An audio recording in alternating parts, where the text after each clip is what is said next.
Avengers Campus is packed. The lines stretch for hours, the walkways stay crowded, and somehow it still feels half finished. Today we're walking through what might be the busiest construction zone in Disney California Adventure. Avengers Campus opened in June 2021 as Disney California Adventure's big Marvel land, anchored by two major attractions: Guardians of the Galaxy Mission Breakout and Web Slingers. Disney sold it as a living, breathing headquarters where you could battle alongside the Avengers, with the promise that the campus would grow over time through more hero encounters and a major Avengers e-ticket ride. Nearly 5 years later, it feels less like a finished land and more like an interim version, a placeholder while the real Avengers Campus is being built just out of reach behind construction walls. So today I'm asking, how does Avengers Campus feel both overcrowded and incomplete at the same time? And what does that tell us about the land Disney actually wants to build here? Let's start with the most obvious disruption: this path. This used to be one of the cleanest shortcuts in the park, a fast connector between Avengers Campus and Cars Land, with Radiator Springs Racers just a minute or so away. Now it just ends. Disney closed this walkway on April 2025 to begin work on the Avengers Campus expansion, a massive project expected to nearly double the size of the land and finally deliver the big Avengers ride that had been promised for years.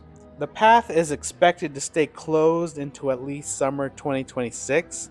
That means for well over a year, guests were forced to take the long way around, back through the performance corridor, just to move between two neighboring lands. Here's some irony: Disney is closing a major walkway to solve long term crowd flow problems with the new construction, while making crowd flow much worse in the short term. But there is some fun in the middle of the chaos. On the Cars Land side near Luigi's, the construction walls have been dressed up with Marvel superhero themed Cars posters. It's a minor addition, but it adds some humor and keeps the block walkway tied into both lands at once. Right now, Avengers Campus runs almost entirely on two attractions: Guardians of the Galaxy and Web Slingers. No matter when you visit, those two rides soak up almost all the demand, and there's not much else to actually do besides meet characters and grab food. On this visit, Web Slingers was at 80 minutes and Guardians was at 130 minutes, while the rest of the land was mostly just people waiting around for characters to appear, for their lightning lane return time, maybe their mobile orders. This is a Marvel land behaving like a two-ride mini park. And the problem is, one of those rides, Guardians, isn't even new. It's a 2017 re-theme of Tower of Terror. So technically, Avengers Campus only introduced one brand new attraction to Disney California Adventure: Web Slingers. That's it. For comparison, when Galaxy's Edge opened at Disneyland in 2019, it launched with Millennium Falcon Smuggler's Run and then added Rise of the Resistance on January 2020. Two fully original, highly immersive rides, ready only months apart from one another. Avengers Campus, however, one new ride and a promise. When Avengers Campus first opened, this rooftop wasn't just a backdrop, it was a stage.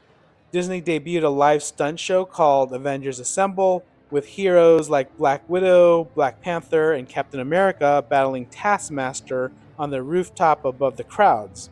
It was loud, kinetic, and gave the land a constant sense of motion and action.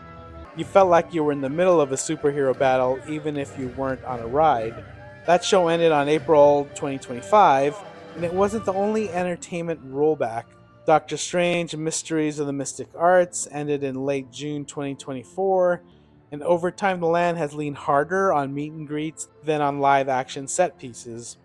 Don't get me wrong, meeting Spider Man or Captain America is still fun, especially for kids, but it fundamentally shifts what Avengers Campus is. Instead of feeling like a battlefield where you're caught in the action, it now feels more like a photo backdrop. A Marvel themed courtyard where characters occasionally appear for selfies. Here's something most guests probably didn't even notice: this shaded seating area didn't used to exist, at least not officially.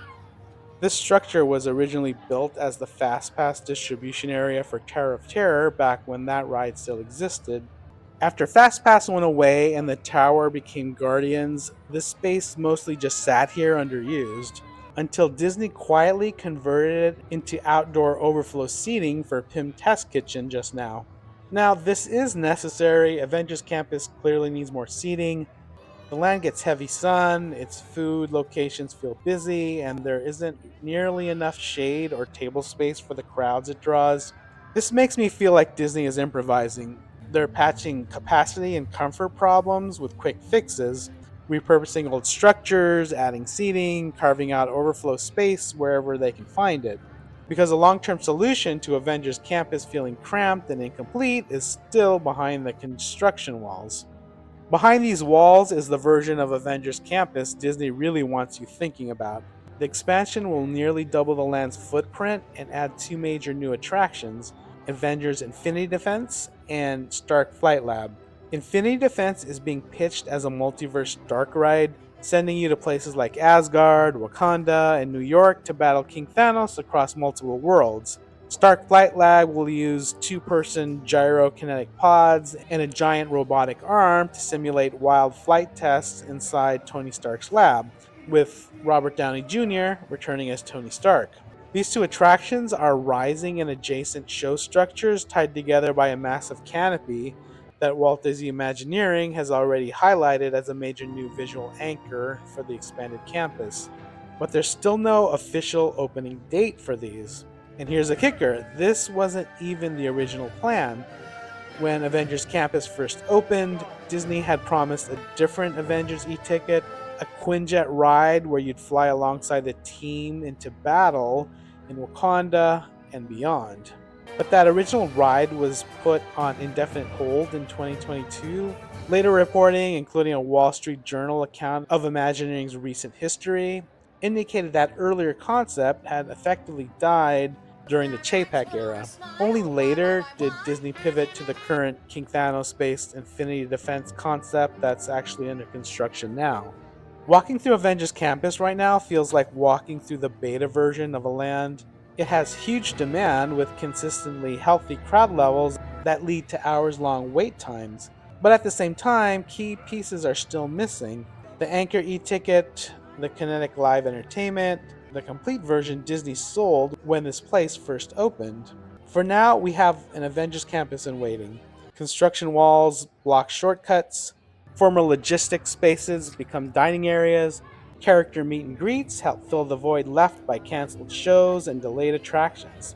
And maybe, when Avengers Infinity Defense and Stark Flight Lab finally open, all of this will finally make sense and make things feel whole. Maybe this awkward middle phase will read like a long, messy prequel to the real Avengers Campus. Or maybe Marvel at Disney California Adventure will always be one step behind its own hype. If you visited Avengers Campus recently, I want to hear from you. Did it feel complete? Or did it feel like a waiting room for something bigger? Let me know in the comments, and I'll see you in the next video.